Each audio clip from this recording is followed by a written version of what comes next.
Bem-vindos ao terceiro encontro nacional do Somos Todos Gigantes, dessa vez de forma virtual. Infelizmente, a gente não conseguiu ter o olho no olho, os abraços, né? E a gente vai ficar sentindo saudade disso, né? Por mais um ano. Das criancinhas, que são as coisas mais fofas do mundo, né? Mas a gente fica feliz com a oportunidade de fazer o encontro virtual pela primeira vez que muitas pessoas que provavelmente não viriam para o encontro presencial estarem com a gente nesse encontro virtual. Então vamos lá, eu vou me apresentar rapidinho. Para quem não me conhece, eu sou o Gabriel, tenho 13 anos, vou fazer 14 daqui exatamente 3 semanas. Eu tenho nanismo, sou o porta-voz do Somos Todos Gigantes. Eu vou falar brevemente aqui, queria falar um pouquinho sobre autopercepção. E para isso, a gente tem que aprender sobre como funcionam os olhares. Porque o olhar para o diferente é instintivo do ser humano. Minha mãe sempre me deu o exemplo, quando eu era criança, e ela falava: Biel, se você vir uma pessoa sem uma perna na rua, você vai olhar? E eu respondia: sim. Porque você tem preconceito contra quem não tem uma perna? Não. Eu ia olhar ou porque eu ia ficar curioso sobre, nossa, como será que é não ter uma perna? Ou como será que ele perdeu a perna? Ou então eu ia sentir pena. Nossa, deve ser difícil ser assim, deve ser difícil viver sem uma perna. Então esse olhar é instintivo. E a gente tem que aprender e tem que aceitar, saber que a gente é diferente, que a gente é raro. Que pensa, a acondroplasia, que é o tipo mais comum de nanismo, acontece em 1 a cada 25 mil nascimentos. Para efeito de comparação, a síndrome de Down, por exemplo, acontece em 1 a cada 1000 nascimentos. Então, quantas vezes você já foi numa multidão, num lugar que estava cheio, e viu uma pessoa com nanismo lá? Poucas, né? Ou às vezes nenhuma vez. Eu mesmo só tive a oportunidade de conhecer e de conversar com uma pessoa com nanismo com 9 anos. E tem gente que ainda demora mais. Então a gente tem que separar os olhares do preconceito. Porque o olhar, ele geralmente não é de preconceito. Geralmente é de curiosidade ou de pena, como eu falei. O olhar é instintivo. A gente não pode confundir os dois. Porque se a gente confundir os dois e deixar com que os olhares nos afetem, aí a gente vai ter um problema. Porque aí depois a gente não vai querer sair na rua com medo dos olhares, ou os pais não vão querer que os filhos saiam nas ruas com medo de as pessoas olharem para eles de uma forma estranha. A gente tem que aprender que a gente é diferente, né? E eu não estou falando que o preconceito não exista. Não estou falando que o preconceito não é real. Porque é real, existe sim. E a gente ouve muitos relatos, especialmente de adultos, que são desrespeitados e que são motivos de piada. Então, o Somos Todos Gigantes trabalha há 5 anos, incansavelmente, para mudar essa situação, mudar essa realidade. E a gente acredita que a melhor forma de mudar isso é através por meio de informação, né? Espalhando informação para as pessoas. Então, se você é diferente da maioria, você tem a oportunidade de ser um exemplo de superação. Porque o mundo que a gente vive hoje precisa de mais pessoas inspiradoras e de menos vítimas. Então se conheça, se fortaleça, se ame como você é. E assim, as pessoas te virão pela sua força e não pela sua deficiência. Então vamos aprender um pouquinho mais sobre isso? Então agora vamos para a nossa primeira palestra do encontro. É uma amiga nossa que está com a gente desde o primeiro encontro do Somos Todos Gigantes. A psicóloga Mirella Neri. Boa tarde para todo mundo que está nos acompanhando. Tão bom a gente ter esse momento aqui. A primeira pergunta, né, que eu queria fazer para a Mirella, eu acho que todo mundo que está aqui já conhece a Mirela de algum dos encontros. A gente enviou algum material também do primeiro e do segundo encontro. E eu queria aproveitar e dizer para vocês que vale muito a pena segui-la também nas redes sociais, porque ela tem generosamente compartilhado um material incrível, né, com todo mundo. E é um material que é transformador para todos nós. Foi muito impactante, tem sido muito transformador para a comunidade, para as famílias, né, que estão conosco no Somos Todos Gigantes. E hoje é a primeira vez que a gente está fazendo isso virtualmente, né? Isso mesmo, é a primeira vez. E a minha pergunta inicial, Mirela, gente, esse negócio de ficar sumindo aqui me dá uma agonia, mas tudo bem. Mais pra frente. Tá. É o seguinte, Mirela, o fato de ser virtual, né, de ser online, não ser presencial, afeta a profundidade do que a gente percebe, do que a gente recebe aqui do conteúdo? Ótima pergunta, né? Para começar a nossa tarde. Boa tarde, é uma alegria estar aqui com vocês, né? E a Ju começou a pergunta para a gente já ganhar profundidade desde o início, né? Eu vou lembrar vocês que tudo, exatamente tudo que eu falo é sobre o inconsciente. A força inconsciente que nos conduz, tá bom? Do início ao fim, todas as perguntas serão respondidas sobre a ótica do inconsciente. Porque o inconsciente é essa força invisível, que a gente não toca, a gente não vê, mas ela nos move. A cada um de nós e também a nossa família. E quando a Ju faz essa pergunta, inevitavelmente eu quero lembrar a vocês que nós não temos a opção de escolher no momento atual. Porque essa força que nos conduz, essa força do inconsciente, nos colocou em casa, né? Mais vendo, ouvindo do que falando. Esse é o nosso momento atual, vocês observaram? Então, a força do inconsciente coletivo se movimentou de uma maneira onde nós perdemos a oportunidade de estar com as pessoas fora de casa para estarmos com as pessoas dentro de casa. E quando a gente sai, a gente tem mais que ver e ouvir do que falar. Então, partindo do princípio que nós estamos aqui para compreender essa força que nos move, nós não movemos ela, eu tenho certeza absoluta que esse é o nosso melhor formato. Eu tenho certeza absoluta que o alcance vai ser extraordinário, porque se você estivesse aqui, com certeza você estaria com mais atenção nas outras pessoas do que na sua família. E esse ano, eu fiquei emocionada de dizer isso, mas é um grande passo que nós estamos dando junto. Aprender a respeitar a força da vida. E a força do inconsciente foi estabelecida pela força da vida. Então, se a força da vida, né, nos pede que o momento tem que ser assim, com certeza ele vai ter uma profundidade extraordinária. Porque hoje você está com quem realmente importa do seu lado. E da gente que está aqui para seguir junto com vocês, nós também estamos juntos, ligados pelo coração.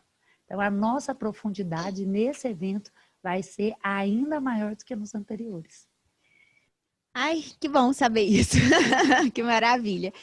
Eu não tinha dúvida, porque a gente já passou, né, por alguns momentos e algumas coisas. Eu falo isso e posso testemunhar, porque a Mirela, eu fiz, né, um trabalho quando a Mirela ainda atendia em consultório.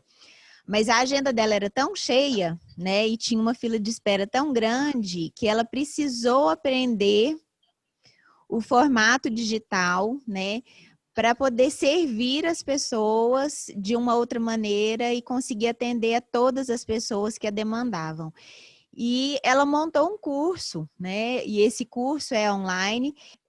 O meu irmão mora no Canadá, mora em Vancouver. Eu fiz o curso presencialmente na época, quando ainda existia o formato presencial, e o meu irmão fez o mesmo curso online, né? No Canadá. Quer dizer, olha a distância. E a gente ficou naquela dúvida, será que ele vai conseguir, né, sentir a mesma profundidade, né, e aprender da mesma forma? E eu quero dizer para vocês que foi fantástico, foi transformador na vida dele também. Então, eu não tenho dúvidas de que, mesmo aqui, nesse formato digital, online, a gente vai alcançar todo o necessário. Então, vamos às perguntas. Nós disponibilizamos, acho que todo mundo que está inscrito sabia disso, pela plataforma Slido. Vocês puderam fazer perguntas e curtir perguntas que fossem importantes, né, para vocês, que vocês considerassem essenciais. Então, a primeira pergunta é a seguinte, Mirela: gostaria de saber como preparar a criança com nanismo para o mundo escolar e os preconceitos possíveis de acontecer. Ok, essa pergunta, com certeza, até por estar na primeira posição, sem dúvida, é uma das maiores dores. E aí eu quero lembrar vocês que toda preparação, ela acontece sempre dentro. Não é o que você vai fazer, como você vai agir, mas essencialmente como você vai sentir. Então, a preparação, ela sempre começa no sentimento dos pais.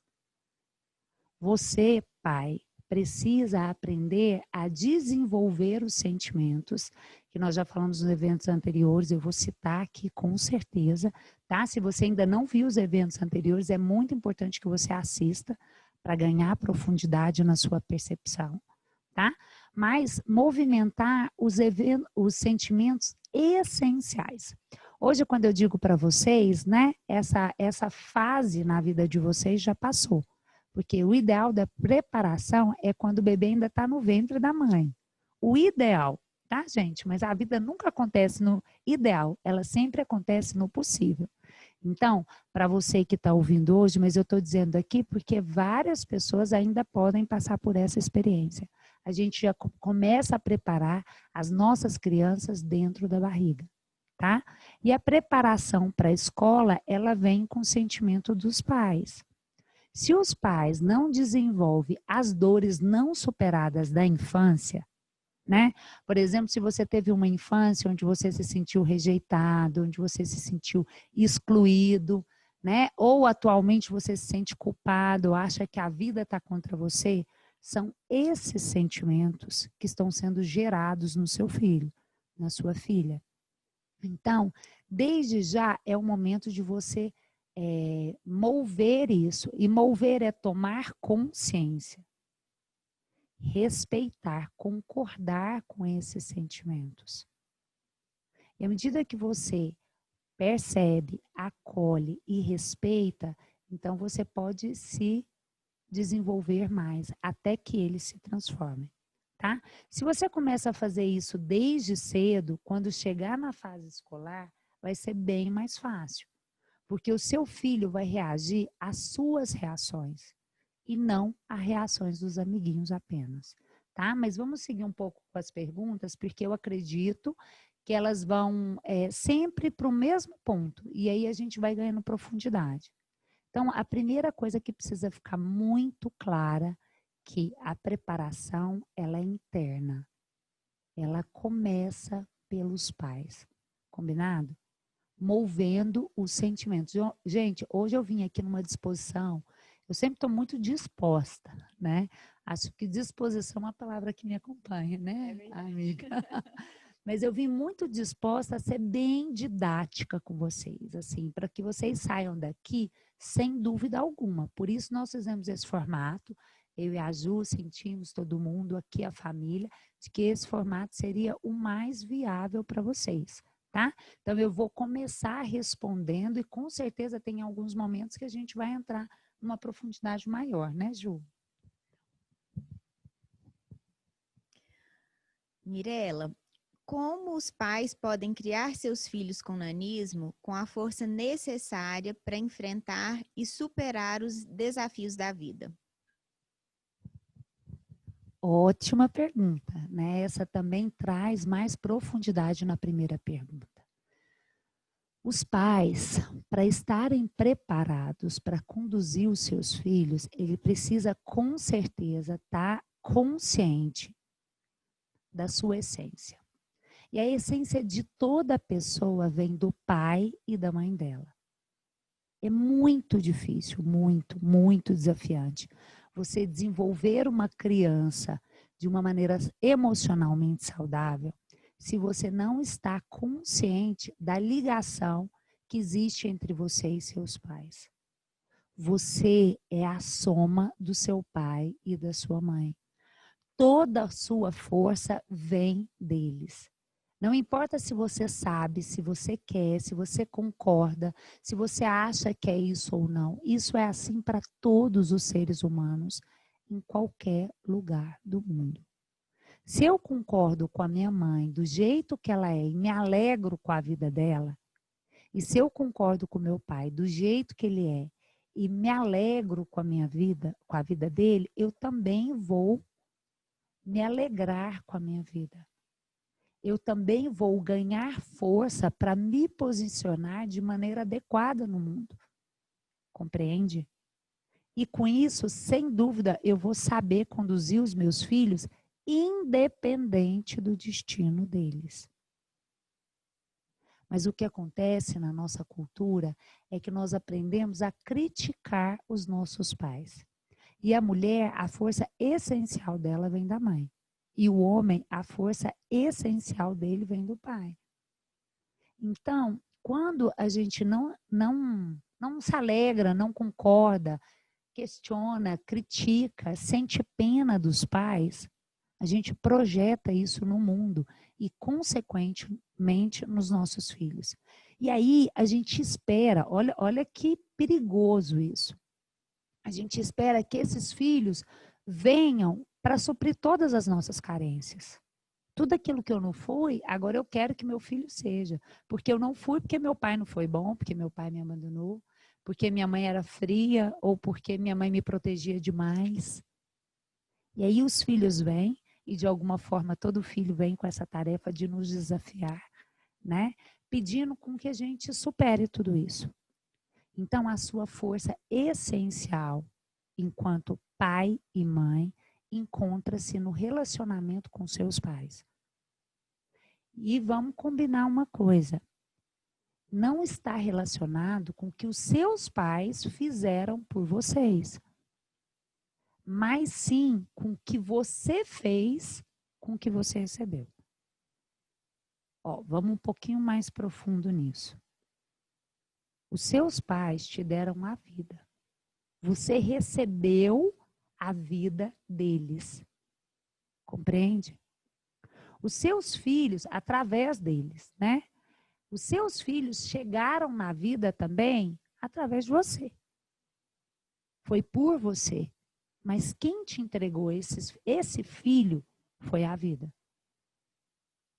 Então, se você não se alegra com seus pais, inevitavelmente você não se alegrará com o destino dos seus filhos. E se o filho ainda vem com uma condição diferente, isso vai te exigir muito mais. Então, aqui nós só temos um único caminho para a solução. Um único. Você aprender a se alegrar com seus pais. E agora, eu já posso sentir no coração de alguns, Ju, sabe? Falando assim, nossa, mas ela não sabe de nada, e Deus? O único caminho é Deus. E aí, para você que talvez esteja sentindo assim, eu vou te perguntar, como é que você pode pensar em Deus? Fazer uma relação a Deus nessa percepção? Se existe uma mágoa, uma queixa, uma crítica, uma pena em relação aos seus pais. Porque, afinal de contas, para quem acredita em Deus, acho que ninguém tem dúvida. Foi essa força que te conduz, que escolheu esse pai e essa mãe para você. E também esse filho. Então, quando eu digo que os pais vêm em primeiro lugar, né, que é o ponto de solução, porque ninguém vai até Deus se não estiver em paz com seus pais. E, Mirela, é muito importante lembrar que não interessa se você conheceu seu pai e sua mãe, né? Sim. Porque às vezes a pessoa fala assim, mas ela tá falando aí, mas eu nem conheci, não sei nem quem é meu pai, e não convivi com meu pai e minha mãe, ou às vezes fui adotado, ou alguma coisa parecida, né? Não conheci meus pais biológicos, e isso não, aqui não é sobre isso, né? Essa pergunta é fundamental. O que que acontece? Quando a gente fala de pai e mãe, se você não teve a oportunidade de ver os seus pais, ou se por acaso eles ficaram por pouco tempo, ou se eles estão distantes, ou se o seu pai te doou, eu quero te lembrar que existe uma maneira muito simples de você voltar a se aproximar deles. Basta você olhar para o seu corpo. Ó. Se você olhar, se eu olhar agora para as minhas mãos, eu estou percebendo a presença deles, porque eu sou a soma deles. Você é a soma deles. Então, aqui nós não estamos falando da presença física que permaneceu do seu lado. Nós estamos falando da presença física, psíquica e espiritual que encontra-se no seu corpo. Porque tudo que acontece no seu corpo veio dos seus pais, tanto físico, psíquico quanto espiritual. Então, mesmo que a sua mente, lembra que eu disse, a mente é perigosa, o corpo é seguro, mesmo que a sua mente diga, os seus pais estão distantes ou você não tem os seus pais, esse é o maior engano. Porque o seu corpo é a única coisa na vida que te pertence. E o seu corpo é a soma dos dois. Então, para você se fortalecer e conseguir ter o necessário para passar segurança para os seus filhos, o fortalecimento com certeza vem da relação com seus pais, do relacionamento com seus pais. E aí outra coisa importante, né, Ju? Não tem a ver com o que você fala ou o que você faz, mas com o que você sente. Tem muitos filhos que são obedientes, né? Que não respondem os pais, que não criticam os pais, só que internamente eles têm queixa.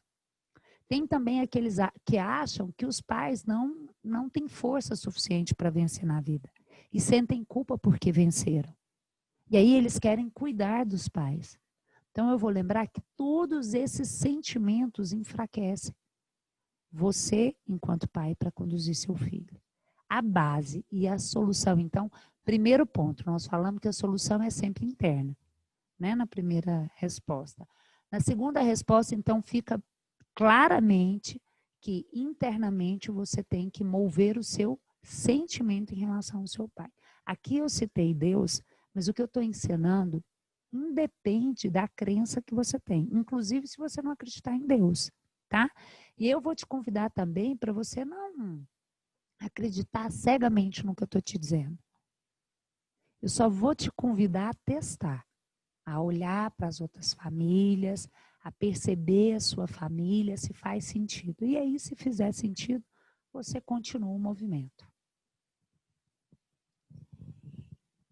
Gente, eu olhei. Fez sentido demais, né? E mudou minha vida, mudou minha história, mudou a história da nossa família e tem mudado a história da nossa comunidade. Tudo isso que você tem ensinado. A gente tem muitos testemunhos dentro da nossa família, somos todos gigantes, né? De tudo aquilo que você tem ensinado para nós. Vamos para outra pergunta.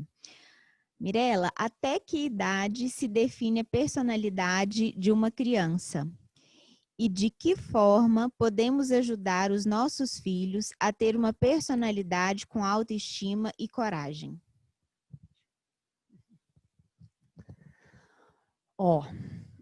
Se tem uma coisa que eu tenho dificuldade na psicologia, é com essa questão da idade. Com que idade que meu filho vai falar? Com que idade que meu filho vai andar? Com que idade que meu filho, etc e tal. Quando a gente faz isso, a gente cria um padrão E se o filho não atingir esse padrão, então a gente se perturba. E isso não ajuda. Né? Os estudos da psicologia falam que a formação da identidade da criança tem uma certa divergência, mas a média é até os 7 anos de idade. Mas eu quero te dizer que a maioria dos estudos, por exemplo, desconsideram que essa personalidade já é formada dentro do ventre da mãe. E que essa criança também já traz na personalidade dela questões psíquicas daqueles que vieram antes. Então, essa pergunta, ela só subtrai força. Porque tudo também, se ele desenvolver uma personalidade que não é a personalidade que você entende que ele vai ter força na vida, a qualquer tempo, isso até complementa já algumas perguntas que vieram adiante. A qualquer tempo, qualquer trauma, dificuldade, desafio que o seu filho vier a enfrentar, ele pode superar. Agora, você pode ser, sim, com certeza, uma pessoa que vai favorecer ou prejudicar isso. Mas seja lá qual for o trauma, com consciência e disposição, o seu filho pode vencê-lo. Né?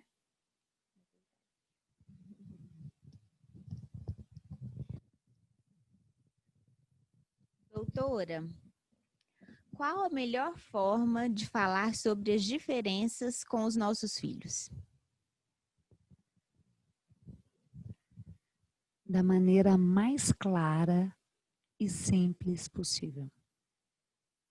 De uma maneira real. Então, você vai dizer para ele o que é diferente nele do que é diferente nas outras crianças. E você vai dizer para ele também o que não é diferente. O que é parecido, porque igual não vai ser nunca. Porque cada indivíduo é único. Hoje eu gravei um stories que eu dizia assim, ó, as dificuldades, elas não acontecem na criança. As dificuldades, elas acontecem nos pais. Porque como nós não curamos as nossas dores de infância e nem superamos as críticas que nós dirigimos aos nossos pais, então nós somos adultos com corpo físico crescido, mas emocionalmente, psicologicamente infantis. E aí, quando tem uma necessidade de ajudar a criança a superar uma dor, a gente não consegue entregar para ela esse caminho. E por que a gente não consegue entregar para ela esse caminho? Porque nós não superamos. Então é assim, se eu não superei a minha rejeição, ou se eu rejeitei os meus pais, se eu rejeito meus pais, eu rejeito a mim. Quando eu rejeito os meus pais, eu estou rejeitando a mim mesmo. Então, minha autoestima diminui. De que forma eu posso conseguir mostrar para o meu filho que ele tem valor? De que forma que eu posso mostrar para o meu filho que, apesar de todas as diferenças do mundo, ele é um ser único e tem um propósito enorme aqui nessa vida? Não tem jeito. Você não dá para o outro um caminho que você não percorreu. Então, é sempre dentro. E essa conversa, ela tem que ser muito clara, ela tem que ser muito honesta e adequada à realidade dele. E é isso mesmo, e tem diferenças, e daqui para frente você vai aprender a lidar com as diferenças. Isso vai exigir um pouco mais de você, isso vai exigir um pouco mais de nós, mas nós estamos juntos. Olha, uma coisa que eu quero esclarecer hoje aqui, muito importante. Eu quero que vocês levem no coração de vocês, nesse momento, a palavra vínculo. Tudo, exatamente tudo que o seu filho mais quer é se sentir vinculado à família dele. As crianças, elas morrem de medo de perder o vínculo com a família e não com os amigos, e não com a escola. Todo filho quer ser o melhor presente para a mãe dele. Todas as crianças querem que os pais se alegrem com eles. E quando eu falo as crianças, é de 0 a 100. Inclusive para você. O seu maior anseio é que os seus pais vibrem com a sua conquista. Uma das maiores dores é quando uma pessoa traz para a vida uma criança com uma condição especial. A primeira sensação que ela tem é: eu vou frustrar os meus pais. Então, isso não é só para a criança, não. O adulto também. Nós queremos o aplauso dos nossos pais. Ju, e só dos nossos pais. De mais ninguém importa. Então, quando uma criança, ela teme a escola, ela não teme o coleguinha da escola. Vamos combinar. Ela não sofre porque o coleguinha da escola está rejeitando ela. Ela sofre porque ela sabe que a mãe e o pai vão sofrer porque ele não está sendo bom o suficiente para participar dessa turma. Compreende? Então, o vínculo de pertencimento numa família é o que existe de mais forte. Não tem como você excluir o vínculo. Nunca, nunca é possível excluir o vínculo numa família. Nós estamos ligados a todos por uma força invisível, como se fosse uma corda que nos ata. E tudo que eu sinto, toda a minha família sente. Tudo que eles sentem, eu também sinto. Então, nós nos comunicamos pelos sentimentos. E aí, o que toda criança, o que todo filho quer? Que os pais se alegrem com ele. Tudo que ele vai fazer na vida é para ter a atenção dos pais. Os filhos amam os pais de uma maneira tão absurda, e a palavra é essa mesma, absurda, que eles são capazes de tudo pelos pais, inclusive carregar o peso daquilo que os pais não resolveram. E com isso, eles sacrificam, inclusive, a própria vida. Os filhos estão dispostos a morrer pelos pais. Então, tudo que ele vai fazer na vida é para se sentir pertencente a você e ao pai dele, à mãe e ao pai, tudo. Se você consegue garantir para ele que seja o que for que ele vai passar lá na rua, na escola, no trabalho, com as namoradas, né, gente? Com os namorados, tudo, não importa. Que ele vai ter sempre dessa família, ele não vai ser excluído, ele vai ter sempre um acolhimento. Você vai criar um homem forte, uma mulher forte, capaz de superar qualquer coisa. Então, a nossa coragem vem dos sentimentos que nós captamos da nossa família de origem. Do nosso pai, da nossa mãe. Todo o resto, esses dias eu brinquei assim, gente, pode me falar o que for a respeito de mim, que eu não acredito. Eu não acredito, porque a única opinião que vale para mim mesma é do meu pai e da minha mãe, né? Isso deixa a gente muito forte, né, Ju? É verdade, Mirela. E uma coisa importante também que eu aprendi, né, com você e que a gente coloca muito em prática lá em casa é que é importante a gente lembrar que não é porque o nosso filho ou um dos nossos filhos tem nanismo que ele vai sofrer coisas na vida. Todos os filhos, né, também sofrem igualmente. Então, assim, a hora que o filho é adolescente, aí levam fora, né, Biel? Não levam fora. O Biel ainda não chegou lá, mas ele já está preparado. Ele está falando, como não? Mas ele já está preparado para entender que o dia que ele levar um fora, não é necessariamente porque ele tem nanismo. Porque, gente, quantos de nós não levam fora quando era adolescente, gostava de alguém que não gostava da gente? Pelo amor de Deus, se a gente encarar isso dentro de casa como uma questão que envolve a deficiência dos nossos filhos vão estar cada vez mais enfraquecidos para enfrentar os desafios que são comuns a todos, né? A todos. Vamos para a próxima pergunta. Doutora, como trabalhar a autonomia da criança? Inclusive, não sei se vocês repararam, em nenhum momento eu cito só a criança que tem condição, né, especial. Eu estou falando de todos os filhos. Tudo isso que eu falo cabe para todos. Cabe para os filhos e para nós, né? E para nós, exatamente. É isso mesmo. Ju, eu fiquei tão emocionada. Pergunta de novo, por favor. Como trabalhar a autonomia da criança? Eu vou te entregar uma única palavra. Confiança. Você confia no seu filho? Você sente que ele é capaz? Porque acreditar, todo mundo acredita. Tem um discurso lindo. Mas você sente que ele é capaz? Você simplesmente permite que ele viva? Ou você fica poupando ele, achando que ele não vai suportar o sofrimento, que coitado dele, ele não vai ser capaz de superar o que ele está passando? Então, o seu filho só precisa que você confie nele.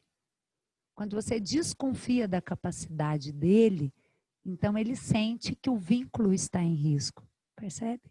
E aí, naturalmente, ele tem dificuldade de se posicionar com as pessoas. E eu vou dizer algo aqui muito importante. Os homens, os pais, eles tendem a confiar mais nas crianças do que as mães. E aí eu sei que deve ter muita mãe se revirando aí. Mas isso é verdade. E a prova disso é que os pais amam as crianças de uma maneira mais solta. Eles não excedem na proteção, no cuidado. E olha que perigoso isso, porque muitas mães julgam isso como falta de amor. Mas proteger o filho é o mesmo que destruí-lo. E as mães que protegem, na verdade, é porque elas não confiam. Elas não confiam na capacidade da criança de cair e levantar. E os pais, não. Eles, inclusive, criam desafios para os filhos. Talvez isso aconteça, né? Porque a mãe carregou, nutriu, protegeu, sustentou, e aí ela desenvolve uma fantasia que para mim é muito maluca de que o filho vai precisar dela para tudo.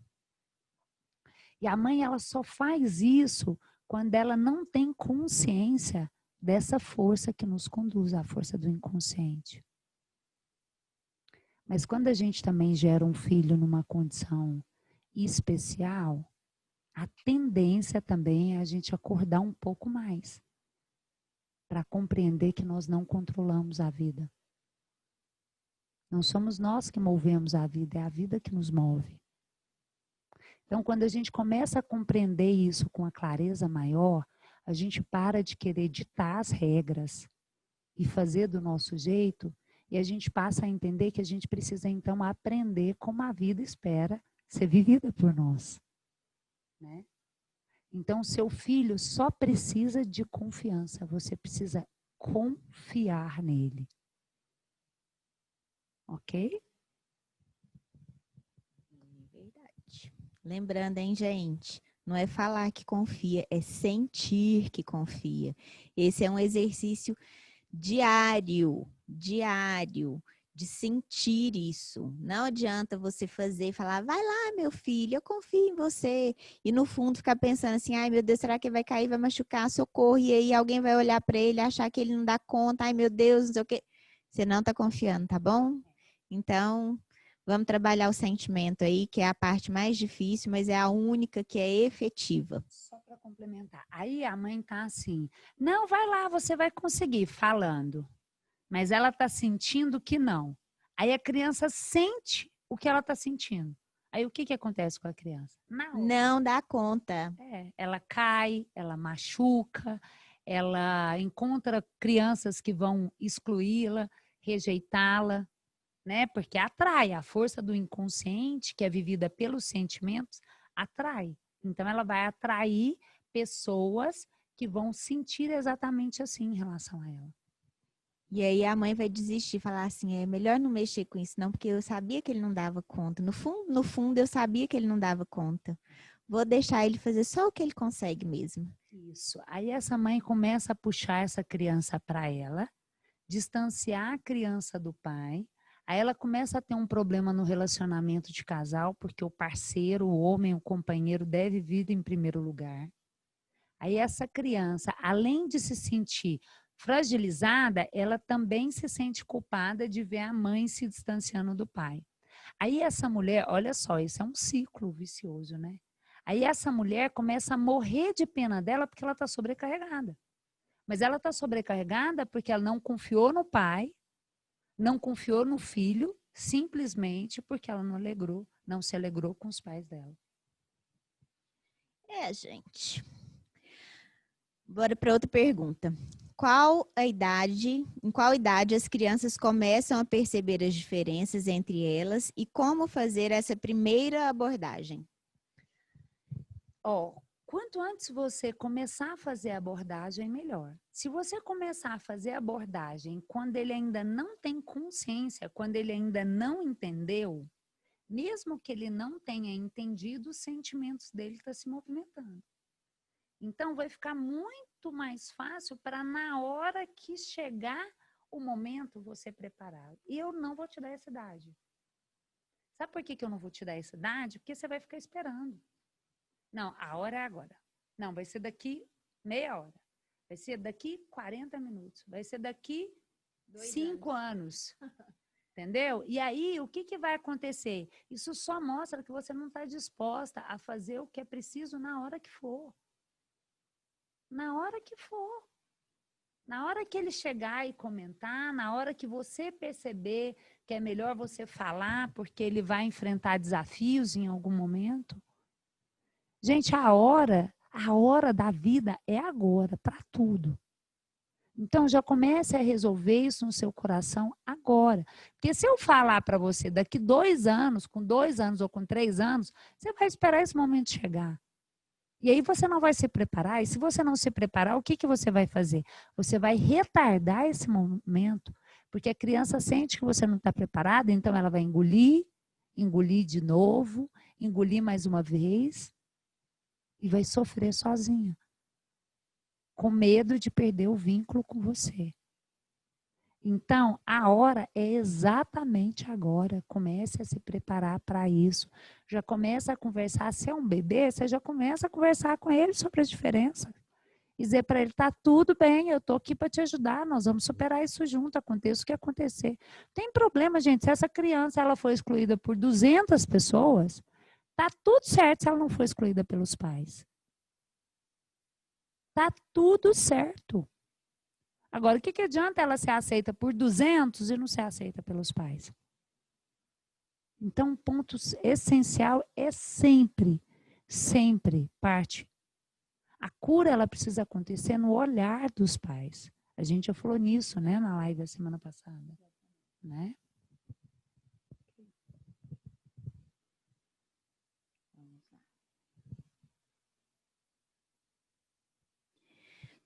Como reagir quando alguém tira foto minha? Esse é um adulto, né? Com nanismo falando. Como reagir quando alguém tira foto minha?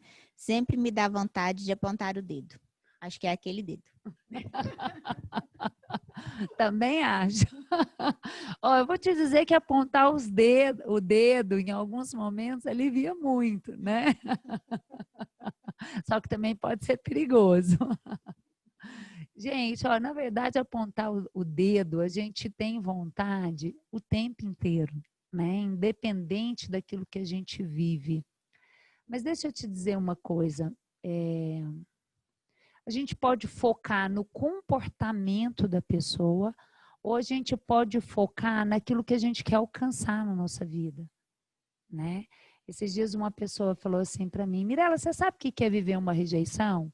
Eu falei, sei, porque eu passei uma infância difícil, né? Eu era magrela, tinha um monte de complexos.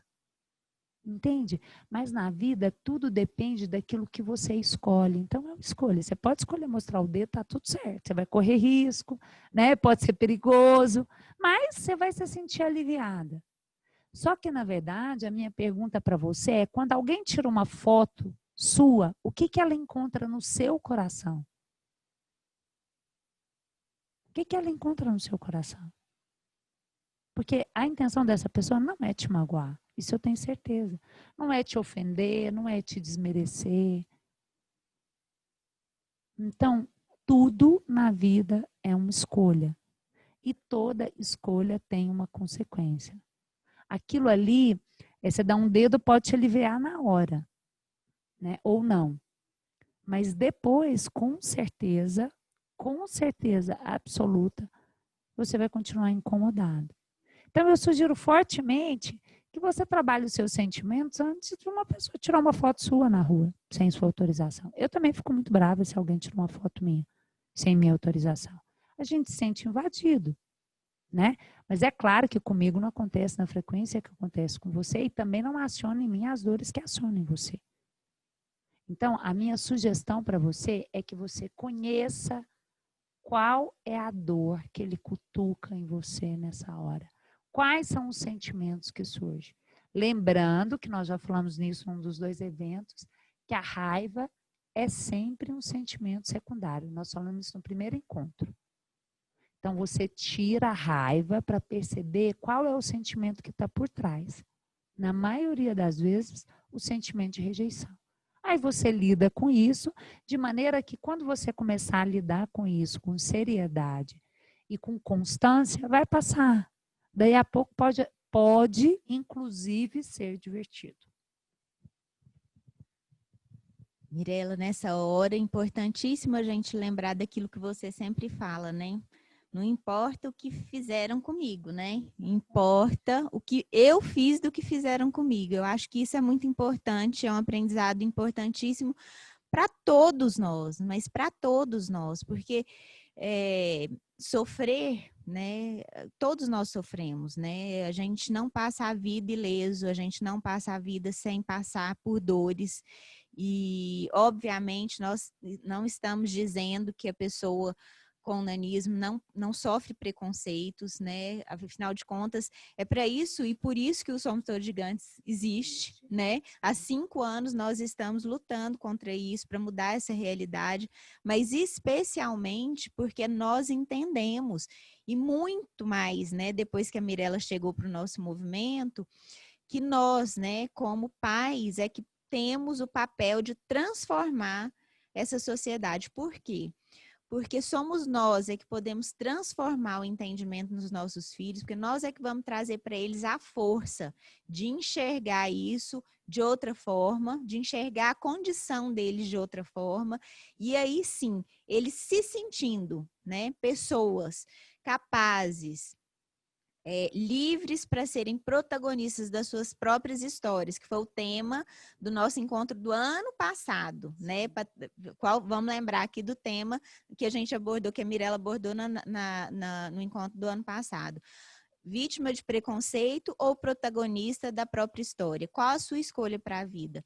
Então, nós como pais, né, de crianças especialmente, nós estamos imbuídos, né, da tarefa de ensinarmos para os nossos filhos que eles são capazes. E aí sim, eles, imbuídos desse sentimento e dessa força, eles vão conseguir se mostrar para a sociedade capazes e fortes, né? É isso que a gente acredita.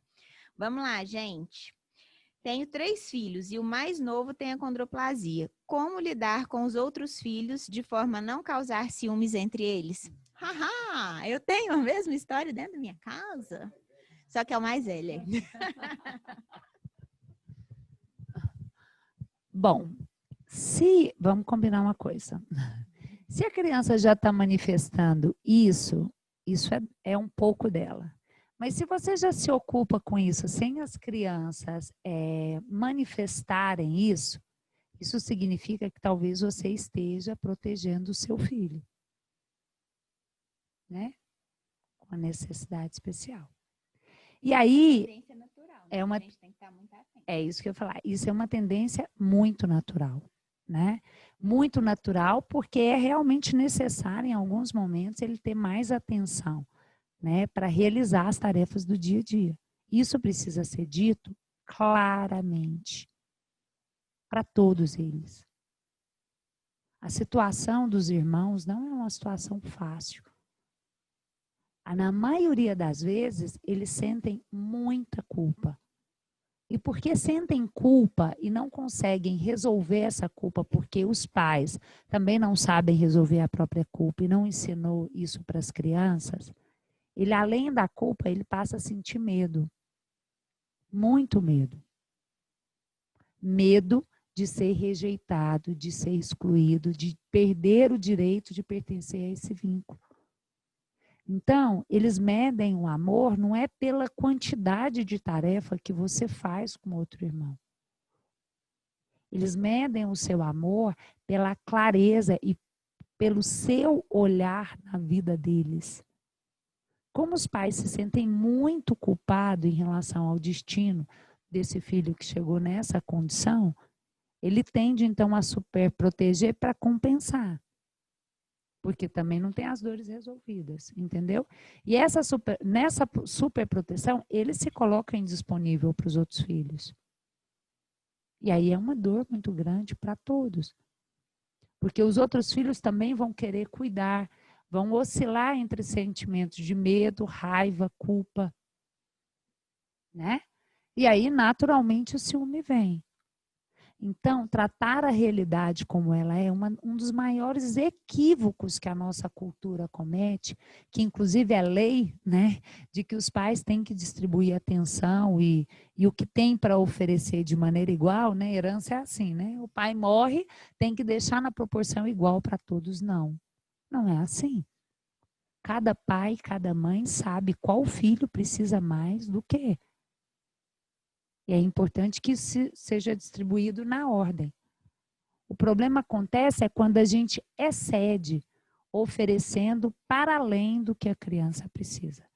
Toda vez que uma criança recebe para além do que ela precisa, você está prejudicando ela.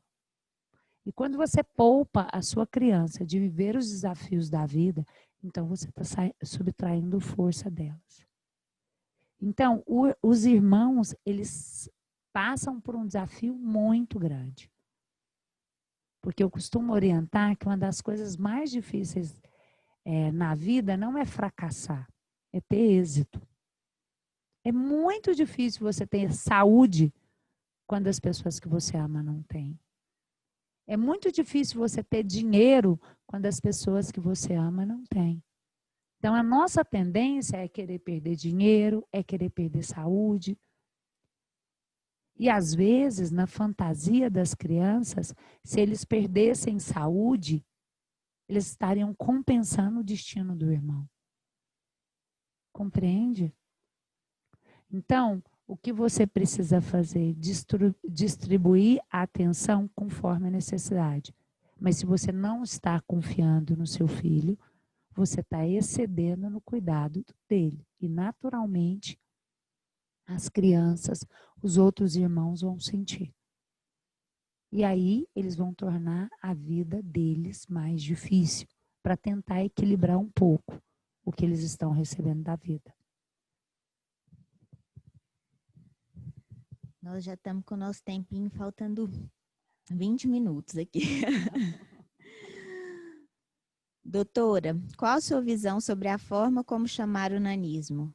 Aqui é como falamos, anão é o que a minha filha conhece nos desenhos, sabe que é pequena porque tem nanismo. Gente, eu vou dar uma opinião muito pessoal minha, né? Isso até me coloca um pouco em risco em relação a vocês. Eu vou dizer como eu conduziria meu filho. Eu ajudaria ele a ficar bem com a palavra não. O Biel tá falando. Entendeu? O Biel tá aqui só.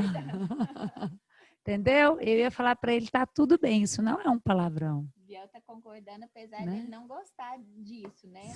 Mas é melhor aprender a ouvir, né? É melhor aprender a ouvir sem que isso cause dor, né? Porque é como a sociedade conhece, né? Do que falar para o filho, não, isso é um palavrão e tudo mais, e toda vez que o filho escutar essa palavra, causar dor, né? Exatamente. Deixa eu explicar uma coisa, uma resposta muito prática. Você precisa ensinar seu filho a adaptar-se à vida, e não a vida se adaptar a ele. Você não vai mudar o mundo para aceitar a condição do seu filho. Entende? Se no mundo funciona assim, é assim que ele tem que viver. É assim, eu estou dando uma opinião muito pessoal, estou sendo muito clara, porque todo evento vocês me perguntam isso. Todo evento alguém vem me perguntar isso. Eu, se fosse meu filho, eu ajudaria ele a digerir os desafios dessa palavra. Falaria para ele, não é um palavrão, é desconfortável, mas é a sua realidade, está tudo bem. É assim que as pessoas vão te reconhecer. E se é assim que as pessoas vão te reconhecer, gente. Aí você vai dizer para ele, não, você vai explicar para a pessoa que ela tem que falar que é nanismo, que é uma condição de nanismo, né? Isso você está dificultando para que ele se sinta pertencente aos vínculos, entendeu? Os pais que tornam isso difícil para a criança. A criança, ela quer sentir que ela pertence. Aí você vai falar para ela, ó, você pertence, mas tem diferenças, como tem diferenças para todo mundo. Algumas pessoas têm diferenças maiores, isso exige mais delas, às vezes elas podem sofrer um pouco mais, ter mais dificuldades na vida, mas cada um na vida tem seu desafio. E tudo depende, como a Ju já reforçou, daquilo que você faz com que a vida te entrega. Né? Como você vai conduzir isso é que vai definir se você vai ter força na vida ou se você vai perder força. Exatamente. Eu vou colocar aqui, doutora Mirela, gostaria de saber um pouco sobre o que seria luto do diagnóstico. Todo filho, antes de nascer, os pais já têm um projeto de vida para ele. Nós amamos os nossos filhos muito antes deles chegarem. A prova disso é quantas criancinhas, quantas menininhas, 4, 5 anos já estão brincando com os filhinhos no colo. Já estão sonhando com a maternidade. Então, todo pai, toda mãe, sobretudo toda mãe, tem uma fantasia da vida do filho. E todos nós projetamos uma vida perfeita para os nossos filhos. Inclusive uma vida com tudo que ele tem direito. Então, quando a gente fala do diagnóstico do luto, é para lembrar que quando o diagnóstico sai, ele frequentemente contraria todos esses sonhos, todos esses planos, todas essas expectativas. O diagnóstico, ele contraria aquilo que o seu filho está trazendo. Então, quando a gente fala o luto do diagnóstico, é porque você precisa verdadeiramente desistir do seu filho fantasia para conseguir tomar posse do seu filho real. E muitos pais passam uma vida inteira sem conseguir isso. E aí eles passam uma vida inteira querendo adaptar a vida para receber o filho. E não ensinar o filho a se adaptar à vida, entendeu? Mas, no fundo, isso acontece por um simples motivo. Esse pai e essa mãe ainda não receberam esse filho real. Então, o processo de luto é uma despedida da expectativa, do sonho, de tudo aquilo que foi esperado, desejado. E isso é um processo de luta. É um processo de deixar morrer algo para receber outro algo. Né? Então, nesse sentido, e o luto é um processo dolorido. Né? É um processo de separação. E toda separação dói muito. Dói muito. Né? Então, a consciência disso, e não se iluda. Tem gente que fala assim para mim, eu já superei, você deve estar pensando aí dentro, eu já superei. Quando a pessoa fala isso para mim, aí eu falo, lascou. Deixa eu te dizer uma coisa, fica tranquilo. Seu filho vai sentir, ele sentiu, e isso pode ter efeito sim na vida dele. Ele pode ser que chegue um dia, ele te cobre isso. Né? Outro dia uma mulher falou para mim assim, acho que eu já contei isso para vocês. Ela disse assim, minha mãe queria me abortar. E aí eu disse para ela, ele te abortou? Né? Sua mãe te abortou? Não, não abortou. Que bom, então importa a decisão que a sua mãe tomou. Você tem todo o direito do mundo de ter sofrido, de ter rejeitado, de ter dificuldade, porque você é humana. E não só naquela época, como agora também. E seja qual for o trauma que o seu filho enfrentou, passou ou sentiu não é maior do que o que você fez e está fazendo por ele. Então, a primeira coisa que você precisa fazer no seu coração é superar essa culpa. E superar essa culpa fica muito mais difícil quando a gente criticou os nossos pais e aí a gente achou que os nossos pais nos rejeitou em algum momento. Então, primeira coisa, cura a relação sua com sua mãe, com seu pai. Pare de acusá-los naquilo que eles não te ofereceram. Para que você possa olhar para aquilo que eles te deram. E aí, quando seu filho vier cobrar e estiver sofrendo, você fala, procura um psicólogo, você vai superar isso, porque a vida continua. Você está preferindo olhar para um momento que eu tive na vida, de uma condição humana, para todo o resto que eu fiz por você? Toma vergonha na cara. Pronto, acabou a conversa. Entendeu? Só que aí os pais, eles ficam se martirizando na culpa. Por que eles estão se martirizando? Porque eles não superaram ainda a rejeição. Porque eles ainda rejeitam o destino dessa criança. E eu preciso falar isso com você hoje abertamente. Senão você não vai conseguir encontrar paz. A culpa é o que existe de mais alienante na vida. E tá tudo bem você ter desafios, você ter medo, você ter vergonha, tá tudo certo. Isso é a condição humana. Quanto mais você reconhecer a sua humanidade, tanto mais você vai poder lidar com a sua vida e com a vida dos seus filhos. Seja o que for que seu filho viveu, ele pode e vai superar. Se você não continuar criando bloqueios eternamente para ele, né? Mas se você ficar em paz com isso, vai ficar tudo bem. Mirela, pais abalados psicologicamente por ter um filho com nanismo. Como gerenciar quando uma das partes, deve ser o marido ou a mulher, né, não assimilou a nova realidade e se sente vítima da situação? E como isso pode influenciar no desenvolvimento da criança sem e com nanismo? Uma das coisas que um casal precisa aprender é concordar com o outro do jeito que ele é. É mais comum que a mulher fique medindo o desempenho do marido do que vice-versa. É mais comum, quer dizer que é isso, tá? E aí, essa pessoa, geralmente, quando uma pessoa chega para mim e fala que o parceiro ou a parceira não superou a dor do destino da criança, isso está acontecendo muito mais no coração dela do que na realidade do casal. E por que essa parceira ou esse parceiro acredita nisso? Eles acreditam porque é mais fácil. É mais fácil lidar com essa realidade. Assim, alivia um pouco a culpa dele. E o que acontece, na maioria das vezes, é que essa pessoa, ela está querendo proteger a criança e o outro não. E aí ele fala, é porque não está aceitando, é porque não está concordando. Agora, se de fato isso está acontecendo, deixa eu te explicar uma questão importante. O seu parceiro ou a sua parceira tem todo o direito de viver essa dificuldade. Todo o direito. Como você também tem todo o direito.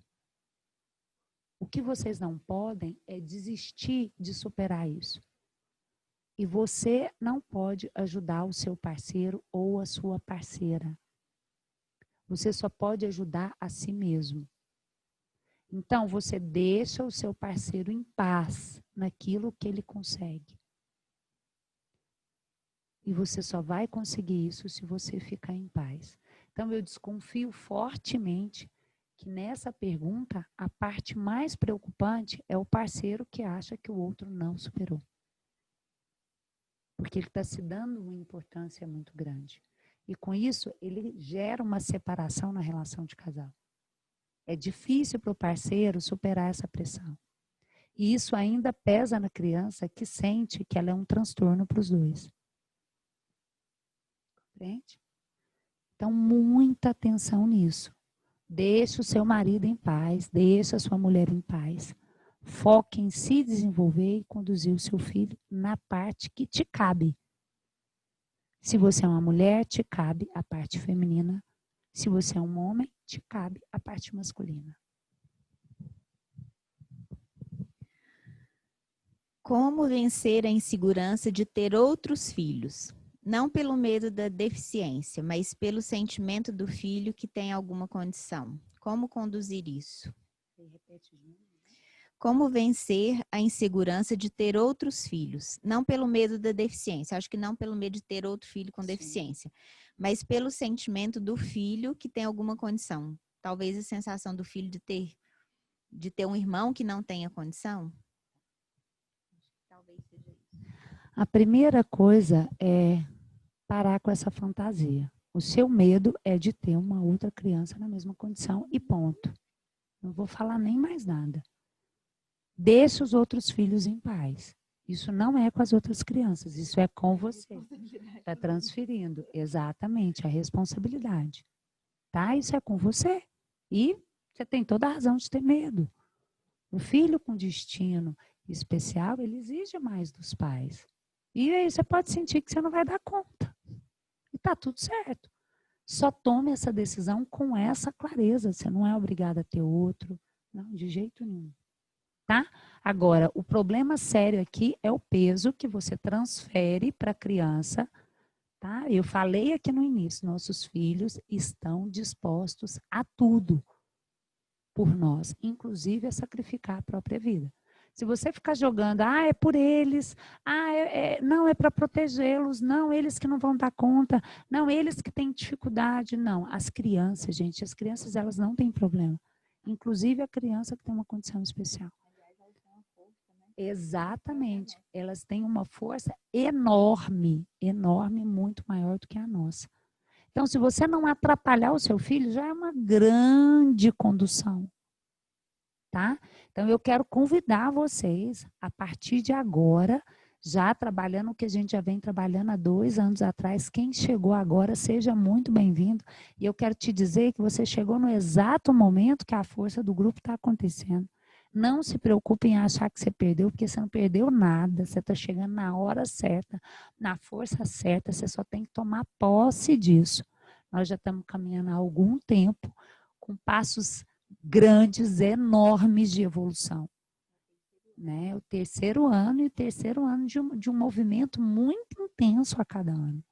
Né? Então, só tome posse disso, dessa responsabilidade de você curar suas próprias dores, porque a solução é só essa. E as suas próprias dores em relação aos seus pais, em relação à raiva e à birra, em relação à força que nos conduz, né? Que te trouxe essa família com esse destino, e vamos seguir junto, nos apoiando como vocês têm feito, né? A gente tem feito. Gente, eu não me manifesto lá no grupo, mas eu acompanho tudo, tá?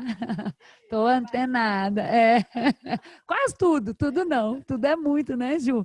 Mas quase tudo, as questões essenciais. Quase tudo não, tudo, porque eu não posso não conseguir ler tudo, né? Acompanhar no consciente. Mas inconscientemente nós estamos nos movendo muito e numa força muito grande, com uma transformação já gerada muito grande. Isso realmente é visível, é quase que palpável. A gente tem visto, especialmente as crianças, né, as famílias que estão conosco desde o primeiro encontro, a transformação desses pais, dessas famílias, do entendimento delas acerca, né, dos seus próprios filhos, da condição dos seus filhos, da sua postura com relação a isso, né, e da importância de se curarem primeiro, né, para depois pedirem que as outras pessoas se portem de outra forma, porque não adianta nós sermos um movimento que exige da sociedade uma postura diferente com relação aos nossos filhos. Então, é muito importante essa cura vir de dentro de nós. Tem que vir de dentro de nós, para depois vir para dentro da nossa casa, para depois alcançar os nossos filhos, para então depois alcançar a sociedade. Esse é o trabalho que nós temos feito, e isso é o que nós temos aprendido com a Mirella. E isso é o que, assim, dinheiro nenhum no mundo paga.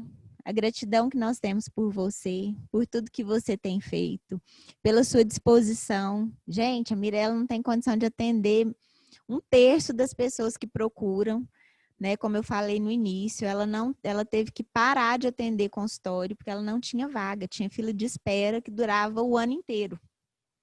Ela teve que aprender e descobrir um novo formato para atender a maior parte das pessoas e conseguir passar esse conhecimento, né, que é transformador. Eu acho que quem não a conhecia e teve essa oportunidade hoje pode entender conosco que realmente é transformador, faz a diferença e é importante e impactante, né?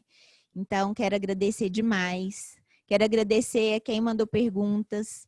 Quero agradecer a quem ficou aqui ligadinho com a gente. Dizer que nós estamos gravando, apesar desse negócio super fantástico, fantasma aqui. Mas está ficando gravado e depois nós vamos disponibilizar como todo o conteúdo que a gente prepara e produz, né? Desde o primeiro encontro, né? Nós temos coisas valiosíssimas lá no canal do YouTube. Todas as palestras, todos os conteúdos que nós produzimos durante esses 3 anos estão lá disponíveis e esse também vai estar. Então, vou passar a palavra para a Mirella, dizendo mais uma vez, muito obrigada, minha amiga. Eu me orgulho grandemente de tê-la como minha amiga. E a minha gratidão, sem palavras para dizer. Muito obrigada, amiga.